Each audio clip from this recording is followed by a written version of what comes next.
Selamat pagi anak-anak. Hari ini kita akan belajar tema 8 yang berjudul Peristiwa Alam. Adapun tujuan pembelajaran hari ini adalah jika kalian menyimak video Ibu baik-baik, maka setelah ini kalian akan mampu menganalisis dan mempresentasikan kalimat permintaan tolong. Lalu kalian juga dapat mengidentifikasi dan mengaplikasikan kegiatan-kegiatan kerjasama yang dilakukan dalam apa? Mengatasi masalah lingkungan. Kalian juga dapat mengidentifikasi dan juga mempresentasikan persamaan atau perbedaan suhu benda dengan apa? Dengan alat ukur tidak baku dan menentukan urutan suhunya. Oleh karena itu, simak baik-baik video Ibu berikut ini. Mari kita baca bersama-sama. Hari ini Lani dan teman-teman mendengarkan cerita. Wah, seru sekali ya sepertinya. Sebuah cerita tentang bencana tanah longsor. Wah, kok sepertinya ngeri ya ceritanya tentang bencana tanah longsor. Judulnya apa ya? Judulnya adalah Bencana Tanah Longsor di Desa Melati. Kita baca bersama ya. Di Desa Melati telah terjadi bencana tanah longsor. Bencana itu terjadi pada hari Senin, tanggal 7 November tahun 2016. Puluhan rumah tertimpa reruntuhan tanah. Semua rumah dalam keadaan rusak berat. Jadi, di Desa Melati sedang tertimpa bencana. Namanya bencana tanah longsor. Bencana tanah longsor ini bisa terjadi akibat dari kita manusia yang tidak pandai menjaga lingkungan. Seperti itu ya anak-anak. Oleh karena itu, kita harus menjaga lingkungan kita dengan baik. Kita lanjut ya. Tanah longsor banyak terjadi di daerah perbukitan. Mengapa longsor bisa terjadi? Karena banyak sekali pohon yang ditebang tanpa adanya reboisasi atau penanaman hutan kembali. Lalu, apa hubungannya dengan tanah longsor? Tentu saja ada. Pohon itu membantu menyerap air. Jika kita manusia sembarangan menebang pohon, akibatnya bila turun hujan, air akan menghanyutkan tanah. Seperti itu ya anak-anak. Di sini ada Pak Budi, kepala Desa Melati. Dia pergi ke Desa Mawar. Untuk apa? Tentu saja untuk meminta pertolongan. Pak Budi meminta tolong kepada Pak Ali, yaitu warga Desa Mawar. Kata Pak Budi, Pak Ali, tolong bantu kami. Nah, seperti yang Ibu sebutkan tadi, Ibu akan mengajarkan kepada kalian tentang cara meminta tolong. Ini contohnya, ketika Pak Budi meminta tolong kepada Pak Ali, maka dia mengucapkan kata tolong. Seperti itu, Pak Ali, tolong bantu kami. Gitu ya. Lalu kata Pak Ali, baik Pak Budi, saya siap membantu Desa Melati. Gitu katanya. Lalu apalagi ya yang dilakukan oleh Pak Ali? Pak Ali bersama penduduk Desa Mawar menuju ke lokasi bencana. Pak Ali memimpin bantuan ke desa Melati. Wah, baik sekali ya. Ini adalah gunanya bekerja sama, bergotong royong, membantu sesama ketika tertimpa musibah. Lalu Pak Ali berkata, "Ayo kita bantu desa Melati. Tolong dirikan tenda di halaman balai desa." Kembali lagi, Pak Ali meminta tolong dengan mengucapkan kata tolong. Nih, kalian juga harus begitu ya. Ketika kalian meminta pertolongan, jangan lupa ucapkan kata tolong. Lalu penduduk desa Melati segera ke balai desa. Tenda-tenda telah disiapkan.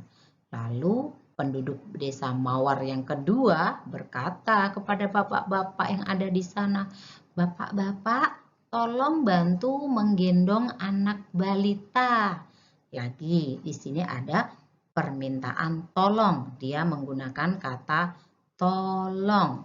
Tolong bantu menggendong anak balita. Yang selanjutnya, penduduk desa Mawar 3. Wah, dia bilang seperti ini. "Ibu-ibu, tolong memasak di dapur umum." Lagi di sini ada kalimat pertolongan. Tolong memasak di dapur umum. Gitu ya.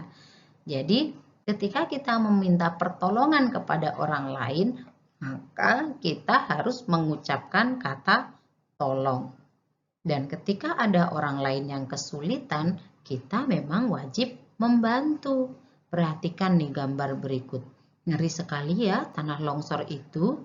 Untuk itu kita harus saling bekerja sama, bahu-membahu, agar yang mereka rasakan terasa ringan, tidak berat karena tertimpa musibah.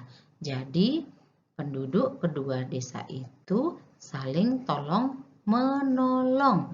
Mereka membersihkan tanah longsor. Mereka juga membangun rumah yang tertimpa tanah longsor. Jika melihat kejadian ini, maka apa yang sebaiknya kita lakukan? Yang sebaiknya kita lakukan adalah menjaga lingkungan kita. Tidak boleh menebang pohon sembarangan. Jika memang kita perlu menebang pohon, maka tanamlah pohon pengganti agar tidak terjadi tanah longsor seperti di desa Melati. Paham ya? Nah, sekarang Ibu akan mengajak kalian untuk menemukan kalimat ungkapan permintaan tolong. Silahkan kalian buka buku kalian, lalu kalian baca kembali cerita tentang desa Melati. Kalian cari, kalian temukan, lalu kalian tulis mana yang termasuk kalimat permintaan tolong. Nomor 1 di sini contoh, "Pak Ali, tolong bantu kami." Nah, ini juga termasuk kalimat permintaan tolong. Lalu apa lagi? "Tolong dirikan tenda di halaman balai desa." Nah, apalagi ya? "Bapak-bapak, tolong bantu menggendong anak balita." Wah, banyak kalimat tolongnya ya. Lalu apalagi ya? "Ibu-ibu, tolong memasak di dapur umum." Wah, enak ya. Jadi kalau kita bekerja sama, saling tolong menolong, maka pekerjaan yang berat menjadi ringan. Pekerjaan yang lama menjadi cepat. Dan pekerjaan yang melelahkan bisa dengan mudah kita lakukan. Paham ya anak-anak? Yang selanjutnya, kita akan bermain sambil mengukur suhu. Perhatikan gambar berikut ini. Ini adalah waktu ketika mereka istirahat. Mereka melakukan kegiatan yang berbeda-beda. Ada yang duduk-duduk saja di bawah pohon, ada yang bermain bola, ada juga yang menyapu dan mengepel. Yang menyapu dan mengepel ini adalah yang dapat jatah piket hari itu. Mengapa mereka membersihkan kelasnya? Karena mereka sangat mencintai lingkungan, agar lingkungan sekolah bersih dan kita menjadi sehat. Lanjut ya. Siti mengajak teman-teman bermain sambil belajar. Jadi, setelah mereka duduk-duduk saja, setelah mereka bermain bola dan piket, Siti dan Beni menyentuh dahi teman secara bergantian. Pasti suhu tubuh mereka akan berbeda. Suhu yang paling panas akan dirasakan dari dahi anak-anak yang bermain bola. Nah, kenapa seperti itu? Karena dia berlari-larian gitu. Kemudian suhu yang paling dingin itu pasti dirasakan di dahi pada anak-anak yang duduk-duduk saja tadi.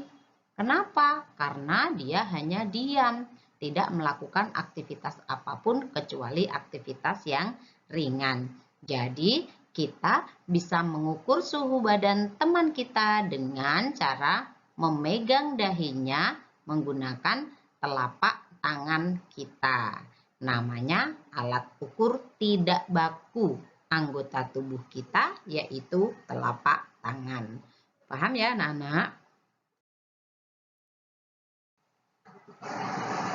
Perhatikan gambar berikut ini dan kita baca bersama-sama. Kegiatan kerjasama di setiap keluarga berbeda-beda. Perhatikan ya gambarnya, ada yang membersihkan meja, ada yang mengepel, menyapu, membersihkan jendela gitu. Jadi kenapa kita harus bekerja sama? Agar pekerjaan yang susah menjadi mudah, pekerjaan yang lama menjadi cepat, dan pekerjaan yang berat menjadi ringan. Kita harus ikut berpartisipasi ketika keluarga kita sedang bekerja bakti. Untuk apa? Agar lingkungan kita tetap bersih dan sehat. Paham ya? Wah, ternyata videonya sudah berakhir. Terima kasih sudah menyaksikan video Ibu. Mudah-mudahan apa yang Ibu sampaikan bermanfaat. Terima kasih. Dadah.